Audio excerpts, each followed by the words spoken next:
Terkait kasus dugaan teror ini, Komite Keselamatan Jurnalis atau KKJ melaporkan kiriman kepala babi kepada jurnalis Media Tempo ke Barreskrim Polri. KKJ menilai hal itu merupakan bentuk teror. Dalam laporannya, KKJ membawa sejumlah barang bukti termasuk rekaman kamera pemantau. Menurut koalisi ini, pengiriman kepala babi merupakan ancaman teror bukan hanya terhadap individu, namun terhadap kerja-kerja jurnalistik. KKJ meminta polisi mengusut tuntas siapa aktor di balik teror itu. Nah, kita melihat setelah kita periksa bahwa pengiriman paket ini adalah kita mencurigai sebagai teror, sebagai simbol ancaman pembunuhan ya. Karena kepala babi ini dengan telinganya sudah dipotong begitu. Dan tentu ini yang akan kita laporkan ke kepolisian agar kasus ini diungkap ya, siapapun itu pelakunya ini harus diungkap, harus diusut. Jadi gitu, nanti lebih lanjutnya setelah ini ya, setelah kita bikin laporan. Dinilai nirempati atas teror yang dihadapi jurnalis, Kepala PCO Hasan Nasbi kini dihujani kritik. Lalu bagaimana seharusnya Istana merespons situasi yang mengancam kebebasan pers ini? Kita akan bahas bersama Ketua Umum Lisan Prabowo Hendar Samarantoko dan Ketua Umum YLBHI Muhammad Isnur. Selamat sore semuanya, apa kabar? Selamat sore, Bung Tifal. Ya, terima kasih semua sudah bergabung. Ini sudah ada klarifikasi Mas Isnur dari Pak Hasan Nasbi selaku Kepala Kantor Komunikasi Kepresidenan yang menegaskan bahwa pernyataan itu justru menegaskan lagi sikap atau respon santai dari Francesca Rosana atas teror kepala babi ini. Menurut Anda klarifikasi itu sudah cukup? Betul nih. Mas Isnur, silakan. Oke, saya duluan ya. Yang pertama tentu kita ini bertanya, apakah ini sikap yang juga mewakili istana keseluruhan dan Pak Prabowo? Itu pertanyaan besar. Kalau iya, ini sangat khawatir ya. Kita melihat wajah dari istana gitu. Kalau tidak, tentu harus ditegur. Ini adalah pernyataan yang sangat keliru karena dalam banyak konteks ya, dia adalah pejabat publik, dia adalah wajah istana dan dia berposisi sebagai negara. Bagaimana negara memandang pers adalah tugas yang mulia, tugas yang mewakili mandat dari konstitusi. Maka setiap bentuk ancaman harus dipandang gangguan ke negara, gangguan ke republik gitu. Maka itu gangguan yang resmi kepada kepentingan nasional harusnya dipandang seperti itu. Dan cara PCO ini menurut saya juga bukan hanya sekali kan, berulang-ulang gitu. Bukan hanya di Pak Hasan Nasbinya, tapi juga sebelumnya ada misalnya yang nyebut kalau yang kritik Undang-Undang TNI kampungan misalnya. Terus ada tuduhan-tuduhan banyak hal kepada orang-orang yang kritis. Menurut saya ini adalah problem serius ya dalam komunikasi aktor-aktor, para pejabat publik, atau bahkan sebelumnya misalnya Gus Miftah ya, yang menggunakan kata yang sangat kasar kepada pedagang ST gitu. Nah ini beberapa kali menurut saya bukan hanya sekali, tapi 2-3 kali dan berulang kali gitu. Harusnya PCO menyampaikan concern yang serius bahwa negara memperhatikan, negara melindungi segenap jurnalis, media, karena itu adalah tugas negara. Sehingga pernyataan tadi menurut Anda belum cukup ya? Sangat keliru. Apa yang disampaikan oleh Cica sebagai personal itu adalah cara dia menghibur diri. Bukan cara Tempo kemudian bagaimana menyikapi. Pengiriman kepala babi kalau kita bandingkan Mas dengan kejadian-kejadian lain. Misalnya Munir. Munir itu sebelum meninggal dikirim bangkai kepala ayam. Atau kisah Chico Mendes dikirim bangkai kepala kambing. Jadi simbol pengiriman kepala babi adalah simbol yang serius menurut saya. Ancaman kepada jurnalis dan media gitu. Dan hari ini Tempo menerima kembali ancaman dengan pengiriman bangkai tikus sebanyak 6 buah. Jadi ini kalau kemudian PCO bertindak seperti ini justru menyulut emosi kita sebagai warga negara. Melihat kelakuan, melihat tindakan pejabat publik yang seperti itu. Kalau Bang Hendar melihatnya klarifikasi ini sudah cukup menegakkan duduk persoalannya? Saya untuk konteks masalah ini, apa yang disampaikan oleh PCO, saya bisa pastikan itu bukan wajah dan style dari Pak Prabowo. Jadi, walaupun ya kita Tempo itu kadang berseberangan, bahkan selalu berseberangan dengan pemerintah, tapi ya, teror kepada jurnalistik ini harus kita kutuk dan harus kita usut tuntas. Bahwa apapun juga, ya kan, jurnalis Tempo ini adalah bagian dari pilar demokrasi kita. yang yang memang itu dijamin oleh Undang-Undang Dasar dan dijamin di dalam Pancasila di pasal A di sila keempat Pancasila. Dan oleh karena itu mereka juga adalah anak-anak bangsa yang harus kita lindungi. Jadi untuk hal ini sudah saatnya bahwa saya menghimbau kepada aparat penegak hukum untuk melakukan tindakan, segera lakukan tugasmu, do it your job, ya kan, usut orang-orang ini yang telah melakukan teror kepada para jurnalis. Karena ini bukan style dari pemerintahan Pak Prabowo bahwa segala macam kritik, segala macam masukan, beliau selalu terbuka dan kebebasan pers ini harus tetap kita junjung tinggi. Dan ini nggak bisa dibiarkan, jadi situasi nggak bisa dibiarkan. Jadi nggak boleh ada ruang bagi orang-orang yang ingin mencari cara untuk memancing di daerah keruh dan menteror kepada para jurnalis. Meskipun pernyataan Pak Hasan ini berbeda tone-nya dengan pernyataan Menkom Digi Mutia Hafid yang profilnya dulu pernah jadi wartawan televisi juga dan bilang bahwa ia menyayangkan hal itu dan meminta polisi langsung menindak tegas hal itu. Berbeda diksinya. Anda menangkapnya gimana? Ya, saya mungkin tone-nya sama dengan Mutia Hafid ya, dengan Mutia, bahwa apa yang terjadi dengan Tempo ini harus kita sikapi secara serius. Apalagi seperti yang tadi Mas Isnur sampaikan, sudah ada pengiriman bangkai tikus lagi. Jadi polisi segera bergerak cepat. Kita nggak mau ada aktor yang memancing di air keruh.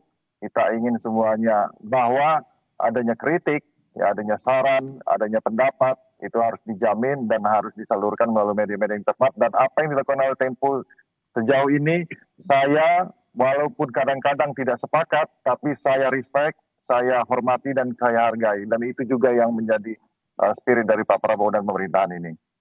Mas Isnur, pernyataan dari Pak Hasan ini dalam momen setelah sidang Kabinet Paripurna, yang saat itu Presiden Prabowo sudah menyampaikan bahwa masih ada hal yang harus disempurnakan soal komunikasi kepada masyarakat. Nah, belajar dari kasus ini, maka hal evaluasi mendasar apa yang harus diperbaiki menurut Anda? Ya, setiap pejabat publik harus memahami positioning atau standing mereka sebagai wajah negara pemerintah, di mana segala tanggung jawab penghormatan, perlindungan, pemenuhan hak asasi manusia itu tanggung jawab pemerintah. Jadi sebaiknya pemerintah ketika ada respon terkait hak asasi manusia, hak asasi warga, hak asasi organisasi, dia bertindak sebagai orang yang bertanggung jawab. Dia harus kemudian merespon bahwa ya kami kira-kira akan bertanggung jawab, akan mendesak kepolisian untuk segera mengusut dan berjanji untuk tidak lagi terulangi. Seperti itu harusnya. Tadi seperti Pak Hendar saya sampaikan, seperti itu respon yang baik dari pejabat publik. Dan harusnya kemudian bergerak cepat mengkoordinasikan kira-kira ya, baik itu kepolisian dan aparat yang lain untuk menjaga tempo agar tidak ada yang menekan gitu. Dan hati-hati juga tindakan-tindakan lanjutan dari kepolisian, jangan sampai juga terkesan ketika dia mengusut malah menjadi menekan di lapangannya. Hati-hati juga gitu. Itu yang bisa dilakukan oleh PCO dan seluruh pejabat publik yang lain gitu. Jadi betul bahwa media ya siapapun ya, baik Tempo ataupun yang lain juga masyarakat lain kritis.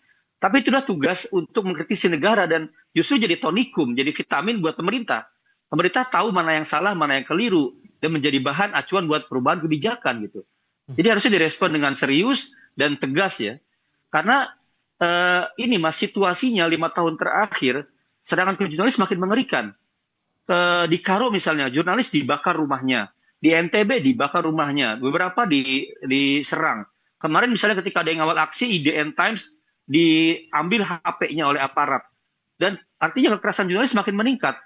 Dan kita menuntut pemerintah untuk serius ya menegaskan, mendidik aparat semuanya untuk bertindak menghormati jurnalis, menghormati pers, dan melindungi mereka. Bang Hendar, dengan masih ada kritik gara-gara omongannya Pak Hasan itu, walaupun sudah diklarifikasi hari ini ya, masalah kebebasan pers, terus kemudian tadi Pak Presiden juga mengingatkan masalah komunikasi ke publik harus bisa diperbaiki lagi. Sejauh mana Anda memaknai itu? Kita kembali ke konteks bahwa memang kadang-kadang ya, niat yang baik tapi tidak dengan komunikasi yang baik, tentunya ini tidak terdeliver dengan baik. Itu memang merupakan kunci daripada seni dalam kita berkomunikasi. Nah, ini yang perlu kita mengerti sama-sama, kita koreksi sama-sama bahwa memang pemerintahan ini baru berjalan, ya, tapi kita harus fast learning, harus belajar dengan cepat, dan kemudian kembali ke laptop bahwa apa yang dilakukan oleh orang-orang yang menteror Tempo dan yang lain sebagainya, negara harus hadir, negara harus benar-benar berada di garda terdepan untuk melindungi pers, siapapun itu. Sependapat atau berbeda pendapat itu merupakan warna dari demokrasi kita dan kita harus hargai itu. Jadi saya sendiri pribadi akan berada di garda terdepan. Apabila memang sudah dilaporkan, kalau perlu saya dengan YLBHI kita cari ini sama-sama orangnya siapa, kita usut sampai tuntas. Jadi biar clear semuanya, jangan sampai ada saling tuding-menuding lagi. Seperti itu. Sampai ada pandangan bahwa ini tidak ada empati sama sekali, itu gimana merespon itu, Bang Hendar? Susah saya ngomongnya, kalau saya itu sepertinya Mas Istur dan teman-teman yang lebih kira-kira gini. Harus ngomong. Monggo, silakan. Kita terbuka untuk itu. Kira-kira gini, ini yang bahaya dari beliau adalah Pak Hendar Sam. Beliau ini kan PCO yang menerapkan standar komunikasi di pemerintahan gitu. Harusnya kan dia memberikan jalan yang terbaik, contoh yang terbaik, ngasih SOP yang terbaik gitu. Nah ini kok kantor yang harusnya punya SOP tercanggih, paling cantik dalam menangani komunikasi malah seperti ini. Jadi menurut saya Pak Prabowo harus mengevaluasi kantor PCO ini gitu, dan dengan cara mereka ya, gaya mereka gitu. Jadi harus punya SOP yang kira-kira standar bagaimana merespon, bertindak bagaimana ketika ada kejadian gitu. Dan ini kan semakin memperkeruh suasana ya. Tadi bahasanya kira-kira saya sepakat, ini kan sudah ada suasana panas, api. Dengan tindakan dari PCO ini malah kayak menyiram bensin gitu. Masyarakat semakin kecewa dan marah gitu. Harusnya disiram dengan hal-hal yang sejuk dan tepat ya, sesuai dengan kapasitas pemerintah. Seperti itu. So, yang wujudnya seperti apa kalau begitu yang diinginkan, terutama dari YLBHI, Mas Istur? Ya tadi harusnya pemerintah, dia sebagai PCO atau siapapun ya, bersikap tegas bahwa pemerintah hadir dengan ini menjamin akan mengungkap secepatnya, membawa ke pengadilan, dan berjanji untuk melindungi semua insan pers. Harusnya seperti itu harusnya. Dan menegaskan kepada seluruh aparat, tidak boleh lagi ada pelanggaran atau kekerasan kepada jurnalis. Dan menjamin setiap jurnalis atau pers akan dilindungi sepenuhnya. Itu harus seperti itu harusnya. Bang Hendar, ini kan kita juga tidak bisa menghalau juga respon-respon atau reaksi-reaksi di media sosial yang berkembang sampai dengan saat ini. Kalau sudah pun ada klarifikasi saat ini oleh Pak Hasan, apakah perlu ada tindak lanjut lain yang harus diambil oleh pihak istana untuk bisa meredam suara-suara yang muncul di media sosial, terutama terkait dengan pernyataan Pak Hasan itu? Ya, statement yang saya sampaikan ini mungkin bisa dijadikan pegangan, ya kan? Kita tahu persis, ya, mungkin bukan saya saja yang mengenal beliau, tapi kawan-kawan juga mungkin mengenal pribadi beliau. Apabila ini beliau sendiri yang ngomong, kata-katanya tidak akan seperti itu, ya kan? Maka oleh karena itu kita kembali lagi, saya atas nama semua yang optimis terhadap pemerintahan ini menyatakan permintaan maaf. Memang kalaupun ada itu dianggap ada kesalahan dalam memilih frasa dan diksi, ya kan, tapi apapun itu juga spirit kita untuk menjaga bahwa kemerdekaan pers ini harus kita junjung tinggi sebagai salah satu pilar demokrasi, sebagai sarana untuk check and balance, sebagai sarana untuk berdiskusi dan berkursus kita bersama-sama untuk membangun bangsa ini adalah merupakan wadah yang tepat. Dan oleh karena itu kita harus mengambil langkah konkret. Saya terbuka. Kami terbuka ya kan dengan Mas Istur, dengan YLBHI untuk kita sama-sama usut masalah ini ya sampai tuntas. Jadi polisi kita harus dorong ya, karena kalau perbuatannya itu baru sekali ini kemudian kan enggak juga, ternyata berkelanjutan ya. Artinya ini memang kita anggap sangat serius, terornya agak serius, bahwa apa yang respon yang dilakukan oleh teman-teman Tempo dengan menanggapi hal santai tidak bisa juga, karena saya sepakat bahwa itu kan respon bisa saja respon untuk menghindari dari tekanan, ya kan? Ya, untuk menghibur diri juga, bahwa tentunya ini nggak bisa kita tangkap seperti itu. Saya sepakat dengan itu. Dan oleh karena itu, ayo kita cepat bergerak, sama-sama kita lindungi pers kita. Sama-sama kita lindungi pers kita. Sependapat atau tidak sependapat, ya kan? Beroposisi atau pro dengan pemerintah. Jadi kita sebagai tahu Tempo selalu mengkritik pemerintah, tapi itu bagian daripada demokrasi kita dukung. Saya juga salut dengan Tempo. Ya. Terakhir Mas Isnur, kalau menurut Anda dengan PCO ini sebagai bagian dari untuk mengkomunikasikan segala kebijakan, program-program pemerintahan, dan banyak juga juru bicara yang diterjunkan untuk bisa menjelaskan banyak program kepada masyarakat. Hal krusial apa yang dalam waktu jangka pendek saja yang harus betul-betul diperbaiki dengan sistem yang ada sekarang? Ya, harusnya ini kalau emang ini adalah semua menteri gitu ya, pejabat publik adalah wakil dari presiden, dan harus menegaskan bahwa seluruh pejabat, seluruh aparat harus menghormati kerja-kerja pers dan harus menjamin melindungi kerja-kerja pers. Tidak boleh ada satupun di ujung Indonesia manapun yang mengancam pers, gitu. Karena itu dia bagian dari integral pilar demokrasi. Itu adalah komitmen yang tegas dari presiden kalau ingin seperti itu. Yang kedua, kalau misalnya ini dianggap kekeliruan, ditegur dong. Ditegur dan jangan sampai diulangi kembali. Dievaluasi PCO ini. Dievaluasi baik pejabatnya, baik SOP-nya, standarnya, dan semua terkait PCO dievaluasi oleh presiden. Menurut saya seperti itu. Oke. Mas Isnur dari LBHI terima kasih. Bang Hendar Sam juga terima kasih sudah berbagi pandangan bersama kami kali ini. Selamat sore semua. Terima kasih. Selamat sore. Assalamualaikum warahmatullahi wabarakatuh. Sore semua. Waalaikumsalam warahmatullahi wabarakatuh.